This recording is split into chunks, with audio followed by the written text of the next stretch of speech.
Ladies and gentlemen, Assalamualaikum warahmatullahi wabarakatuh. Salam sejahtera. Allow me to first introduce myself. I am Zaharuddin bin Haji Rahman, Inspector for the non-industry sector with the Safety, Health and Environment National Authority Shena. As the regulator for the workplace safety, health and environment as well as radiation matters in Brunei Darussalam, Shena remains steadfast in its belief and commitment that it can make a difference and ensure Brunei Darussalam is a safe place to work and live. Delivering against the aspiration of the nation under the Wawasan 2035 deliverable of quality of life. Shena believes and remains committed in raising HSE standards in the workplace and preventing work-related injuries and in particular fatalities as part of ongoing drive to reach out to our stakeholders. This month, which has been declared to be a safety month and in conjunction with this World Day for Safety and Health at Work, we are pleased to present to you the topic on incident reporting in the workplace.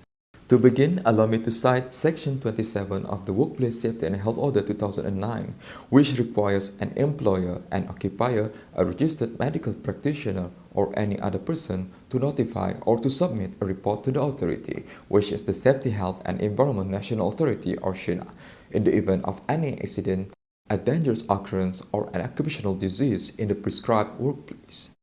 For the purpose of the Workplace Safety and Health Order 2009, an employer means a person who in the course of his trade, business or profession or undertaking employs any person to do any works under a contract of service, whereas an occupier is a person who has charge, management or control of those premises either on his own account or as agent or another person, whether or not he is also owner of those premises. The definition of accident, according to the Workplace Safety and Health Incident Reporting Regulation 2014, means any unintended event which causes bodily injury to a person but does not include any bodily injury sustained by a person in the course of commuting to or from his workplace using a mode of transport provided by his employer, as a result of his act or default while driving any vehicle on a public road in the course of his work, or in the course of his work as a domestic worker. Dangerous occurrence has been defined in the Section 4 of the Workplace Safety and Health Order 2009 to mean any occurrence in the second schedule. Examples are, first, explosion or fire. Explosion and fire refers to the explosion of fire in the room or place in which persons are at work and which results in damage to the structure of the site or to any machinery or plant there. The explosion or fire must have been due to the ignition of dust, gas or vapor of the ignition of any substance made up or containing celluloid. This incident must result in a complete suspension of work for at least 5 hours. Next, electrical short circuit or failure of electrical machinery which results in an explosion, fire or structural damage resulting in stoppage or disuse for at least 5 hours. This incident is quite common in Brunei Darussalam. And also explosion of fire affecting any site in which persons are at work and cause complete suspension of work site for at least 24 hours. Next, collapse of structures of equipment, which means failure of formwork or its supports. Collapse in a part or in a whole of a scaffold exceeding 15 meters in height or a suspended or hanging scaffold from which any person may fall more than 2 meters. Collapse of lifting equipment such as crane, derrick, winch, hoist, piling frame or any appliance that is used to raise or lower person or goods. Third is machinery damage, where it involves bursting of revolving vessels, wheel, grindstone or grinding wheel moved by mechanical power. Explosion or failure of the structure of a steam boiler, receiver or container used for storage at a pressure greater than atmospheric pressure of any gas or gases including air, or any liquid or solid resulting from the compression of gas. And the fourth category of dangerous occurrence is flooding. Flooding is in the context is accidental seepage or entry of seawater into a dry dock or floating dock causing flooding of the dry dock or floating dock. Next, we would like to show you the list of occupational disease that is defined in the Section 4 of the Workplace Safety and Health Order 2009. There are about 40 occupational diseases that are listed, and these diseases can only be diagnosed by registered medical practitioner. Examples are lead poisoning and occupational disease.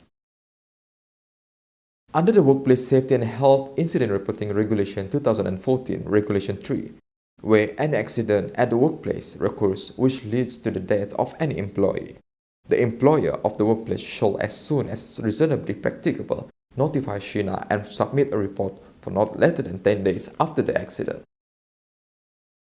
Where an employee meets with an accident at the workplace and was given a 3 days consecutive days of sick leave by a registered medical practitioner or admitted in a hospital for at least 24 hours for observation or treatment, the employer shall not later than 10 days after accident submit a report to Shena. But if the employee dies subsequently as a result of the injury, the employer shall as well as notify to Shena. And where an employee suffers an occupational disease due to the exposure at the workplace, and the employer receives a written statement prepared by a registered medical practitioner diagnosing the occupational disease, the employer is only required to submit a report to Shena not later than 10 days after the accident or after the employee is diagnosed with the disease in the case of occupational disease.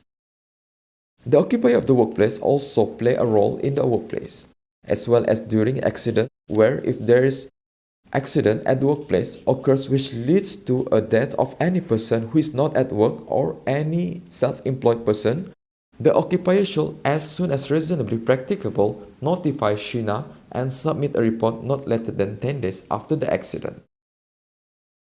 Where any person or self-employed person is injured and taken to the hospital for the treatment, the occupier is required to submit a report to Shena not later than 10 days after the accident. For the medical practitioner as well, it is his duty after the diagnosis of the employee with an occupational disease to submit a report not later than 10 days after the diagnosis.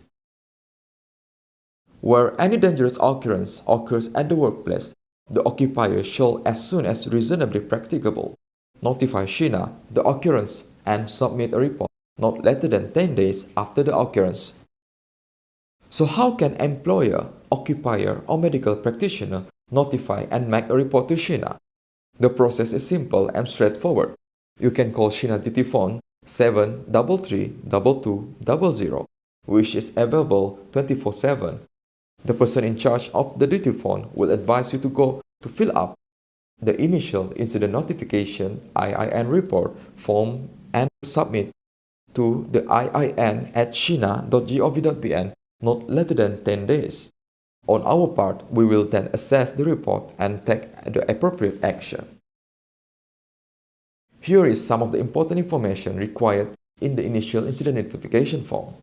First, state the location of the incident, the date of the incident, whether this case has been reported to the police officer, personal details of the reporter, which is necessary, which is usually the employer or the occupier.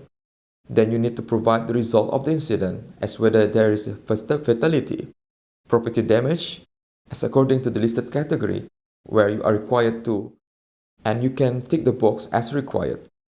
After that, you may require to fill some information that deals, if applicable, you may also require to fill some information about fatalities, damaged assets, chemical spills, or gas release. The next box, we may require to fill in and describe in full details about the accident, dangerous occurrence, or occupational disease as much as you can describe in the box. Then finally, we will require you to fill information, the information about the victims who may involve in the accident or accident and what are the actions that have been taken by the employer or supervisor officer. If you are an employer or occupier, you are required to keep every record of notification or report made by him or her for a period of 3 years from the time of the notification of the report. This may be useful for the purpose of investigation. Any employer, occupier, or registered medical practitioner who contravenes regulation is guilty of an offense and is liable on conviction for the first offense with a fine of not exceeding Brunei $5,000 and for the second offense not exceeding Brunei $10,000, imprisonment not exceeding 6 months or both. Making a false report or notification on dangerous occurrence, occupational disease is also an offense which carries with a fine not exceeding Brunei dollar 5,000 and imprisonment not exceeding 6 months or both. Before I end, just to summarize that incident reporting in the workplace is very important. We require your full cooperation in this matter from the workplace to report incident, dangerous occurrence and occupational disease to Shena. The data and information submitted will be very useful for us to see the trends of accidents occurring in the workplace, which will eventually help Shena to plan its strategic goals and objectives to ensure Brunei Darussalam is a safe place to work and live. Let us all play a part and work together to make Brunei Darussalam a safe place to work and live. Thank you very much for your kind attention.